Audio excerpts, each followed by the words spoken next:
ओम गणगणपते नमः। जय माँ लक्ष्मी। दोस्तों, वरुथनी एकादशी वैशाख मास के कृष्ण पक्ष की एकादशी को अत्यंत पुण्यदायी और सौभाग्य प्रदायी वरुथनी एकादशी कहा गया है। इस दिन भक्ति भाव से भगवान मधुसूदन की पूजा करनी चाहिए। वरुथनी एकादशी का व्रत करने से भगवान मधुसूदन की प्रसन्नता प्राप्त होती है। भगवान मधुसूदन की प्रसन्नता से संपूर्ण पापों का नाश होता है और सुख सौभाग्य की वृद्धि होती है। आइए सुनते हैं इसकी कथा। महाराज युधिष्ठिर ने भगवान श्री कृष्ण से विनती की कि हे मधुसूदन, अब आप मुझे वैशाख मास के कृष्ण पक्ष की एकादशी का नाम, व्रत विधान और पुण्य प्रताप के बारे में विस्तार पूर्वक बतलाइए। मधुसूदन भगवान श्री कृष्ण कहने लगे, हे राजेश्वर, इस एकादशी का नाम वरुथनी है। यह सौभाग्य देने वाली, सब पापों को नष्ट करने वाली तथा अंत में मोक्ष देने वाली है। इस व्रत को यदि कोई अभागिन स्त्री करे तो उसको सौभाग्य मिलता है। इसी वरुथनी एकादशी के प्रभाव से राजा माधांता स्वर्ग को गए। वरुथनी एकादशी का फल 10,000 वर्ष तक तप करने के बराबर होता है। कुरुक्षेत्र में सूर्य ग्रहण के समय 1,00,000 बार स्वर्ण दान करने से जो फल मिलता है, वही फल वरुथनी एकादशी का व्रत करने से मिलता है। वरुथनी एकादशी के व्रत को करने से मनुष्य इस लोक में सुख भोगकर परलोक में स्वर्ग को प्राप्त होता है। शास्त्रों में कहा गया है कि हाथी का दान, घोड़े के दान से, तिलों के दान से, स्वर्ण का दान तथा स्वर्ण के दान से अन्न का दान श्रेष्ठ है। अन्न दान के बराबर कोई दान नहीं है। अन्न दान से देवता, पितृ और मनुष्य तीनों तृप्त हो जाते हैं। शास्त्रों में इसको कन्यादान के बराबर माना गया है। वरुथनी एकादशी के व्रत से अन्नदान तथा कन्यादान दोनों के योग का बराबर फल मिलता है। जो मनुष्य लोभ के वश में होकर कन्या का धन लेते हैं, वे प्रलयकाल तक नरक में वास करते हैं तथा उनको अगले जन्म में बिलाव का जन्म भोगना पड़ता है। जो मनुष्य अपने धन और प्रेम सहित कन्या का दान करते हैं, उनके पुण्य को चित्रगुप्त भी लिखने में असमर्थ हैं। जो मनुष्य इस वरुथनी एकादशी का व्रत करते हैं, उनको कन्यादान का फल मिलता है। वरुथनी एकादशी का व्रत करने वालों को दशमी के दिन निम्नलिखित 10 वस्तुओं का त्याग करना चाहिए। पहला, कांसे के बर्तन में भोजन करना। दूसरा, मांस। तीसरा, मसूर की दाल जो है। उसके बाद चौथा है चना। पांचवा है कोदो। छठा है शाक। सातवां शहद। आठवां है दूसरे का अन्न और नौवां है दूसरी बार भोजन करना तथा 10वां स्त्री प्रसंग। व्रत वाले दिन जुआ भी नहीं खेलना चाहिए तथा शयन भी नहीं करना चाहिए। उस दिन पान खाना, दातून करना, दूसरों की निंदा चुगली करना एवं पापी मनुष्यों के साथ बातचीत करना सब त्याग देना चाहिए। उस दिन क्रोध तथा मिथ्या भाषण भी नहीं करना चाहिए। हे राजन, जो मनुष्य विधिवत इस एकादशी का व्रत करते हैं, उनको स्वर्गलोक की प्राप्ति होती है। अतः मनुष्य को व्रत अवश्य करना चाहिए तथा पापों से डरना चाहिए।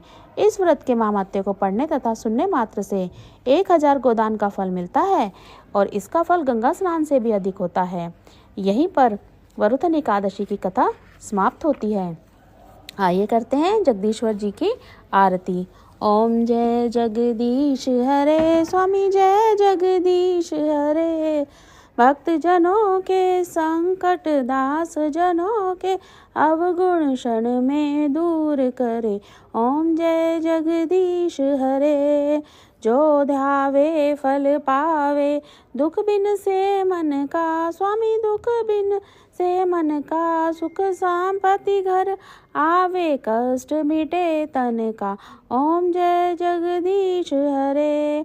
मात पिता तुम मेरे, शरण गहूँ मैं किसकी, स्वामी शरण गहूँ किसकी। तुम बिन और न दूजा, प्रभु बिन और न दूजा।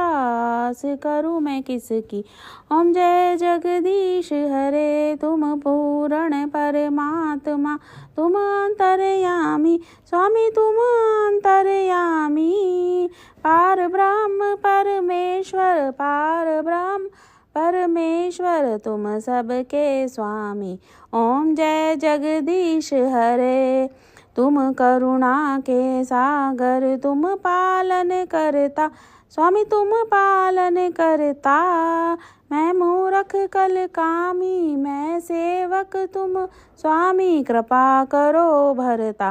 ओम जय जगदीश हरे। तुम हो एक अगोचर, सबके प्राणपति, स्वामी सबके प्राणपति। किस विधि मिलूं दया में, किस विधि मिलूं दया में, तुमको मैं कुमति। ओम जय जगदीश हरे। दीन बंधु दुख हरता। तुम ठाकुर मेरे स्वामी तुम रक्षक मेरे। अपने हाथ उठाओ दया के हाथ बढ़ाओ, द्वार पड़ा मैं तेरे। ओम जय जगदीश हरे, विषय विकार मिटाओ, पाप हरो देवा स्वामी पाप हरो देवा। श्रद्धा भक्ति बढ़ाओ, श्रद्धा प्रेम बढ़ाओ, संतन की सेवा। ओम जय जगदीश हरे, तन मन धन सब कुछ है तेरा स्वामी, सब कुछ है तेरा। तेरा तुझको अर्पण, तेरा तुझको अर्पण, क्या लागे मेरा। ओम जय जगदीश हरे, ओम जय जगदीश हरे, स्वामी जय जगदीश हरे। भक्त जनों के संकट दास जनों, अवगुण बंसी वाला दूर करे। ओम जय जगदीश हरे। बोले विष्णु भगवान की जय। ओम नमो भगवते वासुदेवाय नमः।